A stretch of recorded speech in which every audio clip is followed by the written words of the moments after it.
नमस्कार, सीमाज किचनमध्ये आपलं स्वागत आहे। आज मी नाचणीची पौष्टिक इडली करणार आहे। ही करताना यात मी सोडा, इनो किंवा बेकिंग पावडर हे वापरलेलं नाही, तरी सुद्धा ही इडली मस्त सुपर सॉफ्ट झालेली आहे। अगदी कापसाप्रमाणेच मऊ लुसलुशीत झालेली आहे।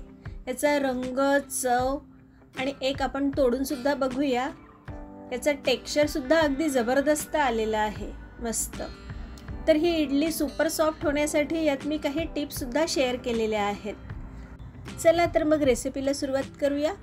हो, पण त्याआधी जर तुम्ही माझ्या चॅनलला सबस्क्राइब केलेलं नसेल तर पटकन चॅनलला सबस्क्राइब करून टाका बरं।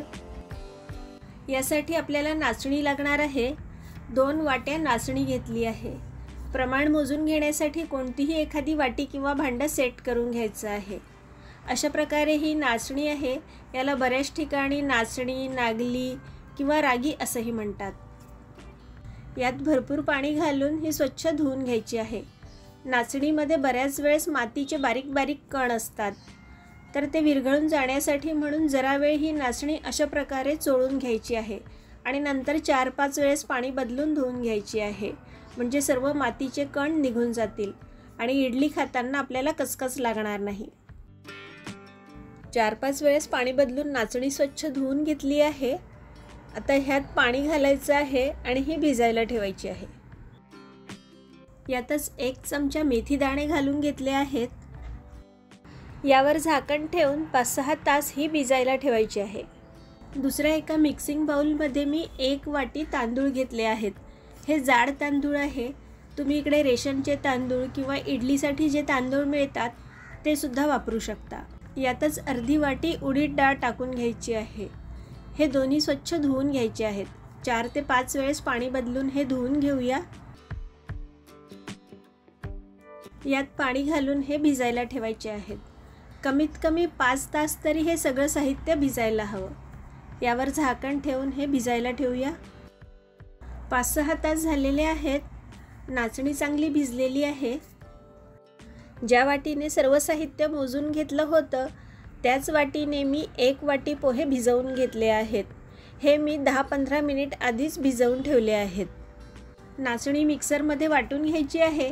त्यासाठी यातलं सगळं पाणी काढून घेतलं आहे आणि हे एका मिक्सर जारमध्ये टाकून बारीक वाटून घ्यायचं आहे। नाचणी मिक्सरमध्ये अगदी बारीक वाटून घेतली आहे। ही एका भांड्यात काढून घेऊया।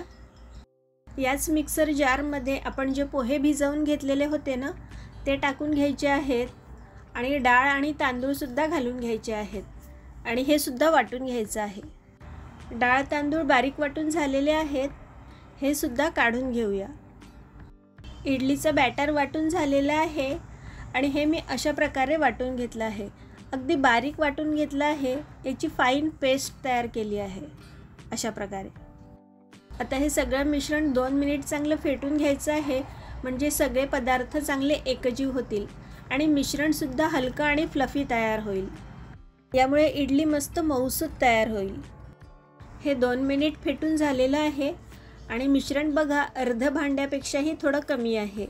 आता यावर झाकण ठेवून हे फर्मेंट होण्यासाठी ठेवायचं आहे। कमीत कमी 6 तास तरी हे झाकून ठेवायचं आहे। हे मी रात्रभर असंच झाकून ठेवणार आहे। 8 तास झाले आहेत। बघूया आपलं मिश्रण कसं झालं आहे।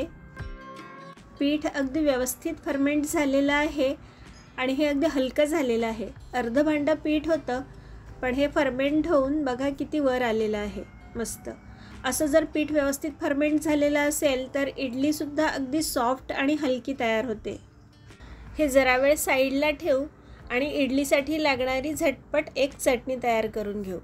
एका मिक्सर जारमध्ये अर्धा कप सुकं खोबरं घेतलं आहे। 8-10 हिरव्या मिरच्या घेतल्या आहेत। यातल्या 2-3 साध्या मिरच्या आणि बाकी तिखट मिरच्या आहेत। मिरच्या तुम्ही तुमच्या आवडीप्रमाणे थोड्याफार कमी जास्त करू शकता।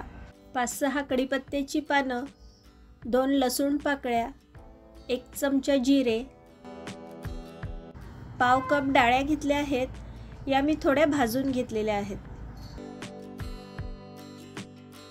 अर्धा कप शेंगदाण्याचा कूट घेतला आहे।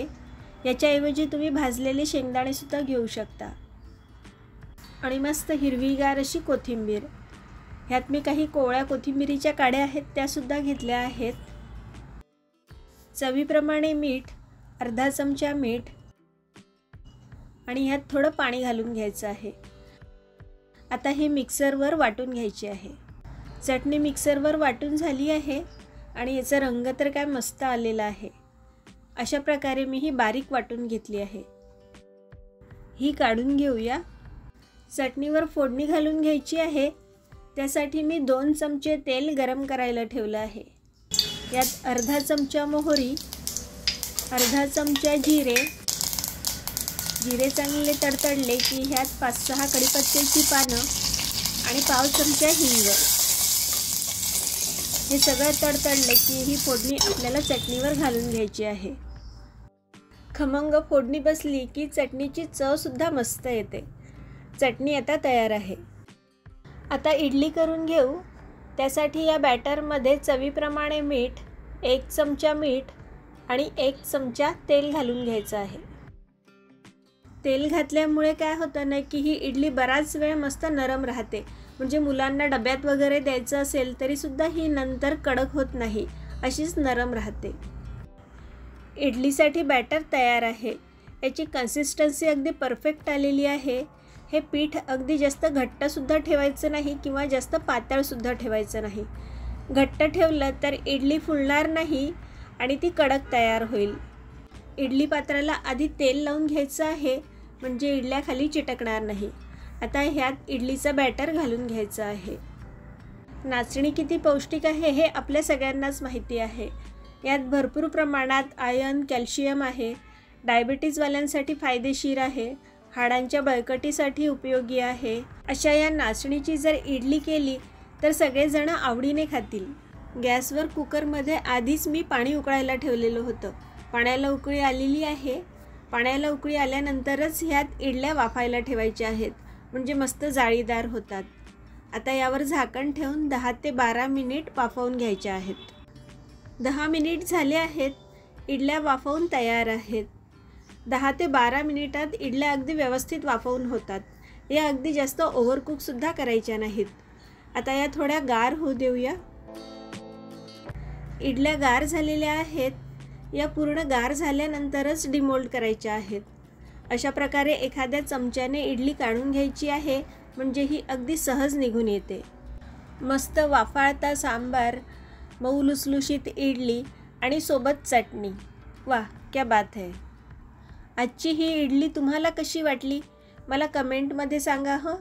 आणि हो, आपल्या मित्रपरिवारातसुद्धा ही रेसिपी जास्तीत जास्त शेअर करा. पुन्हा एकदा भेटूया अशाच एखाद्या छानशा रेसिपीसह. थँक्यू.